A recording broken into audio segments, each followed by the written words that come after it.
फौजी बगावत नाकाम बनाने के बाद तुर्की ने दोस्त मुमालिक से गुलन मूवमेंट के तहत चलने वाले इदारे बंद करने का कहा है, जिसके बाद पाकिस्तान में फतेहुल्लाह गुलन फाउंडेशन के तहत चलने वाले पाक तुर्क स्कूल्स भी बंदिश के खदशे से दो चार हैं। लेकिन इदारे के डायरेक्टर्स का कहना है कि फाउंडेशन के तहत 12 शहरों में चलने वाले 28 स्कूल्स का पाकिस्तान या तुर्क हुकूमत से कोई ताल्लुक नहीं। में ना गवर्नमेंट ऑफ टर्की का पैसा लगा हुआ है और ना इसमें गवर्नमेंट ऑफ पाकिस्तान का पैसा लगा हुआ है।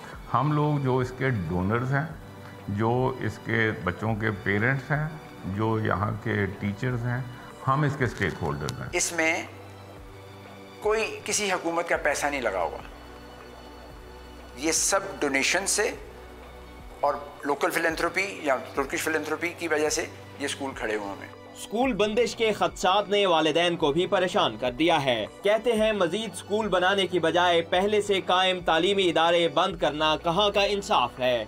मुझे दुख सिर्फ इतना होगा कि मेरी बच्ची का अब आगे आने वाले जो 6 माह हैं जिसमें वो मज़ीद इसी तरह ग्रूम कर सकती थी, अगर ये स्कूल्स अनफॉर्चुनेटली बंद होते हैं तो उसका 6 माह का नुकसान ऐसे होगा मेरे लिए जैसे 6 साल का होता। पाकिस्तान के बच्चों ने क्या कसूर किया? पाकिस्तानी बच्चों ने पढ़कर इन इदारों में यहीं पर रहना है, इसी माशरे में रहना है, यहीं पर उन्होंने ग्रो करना है।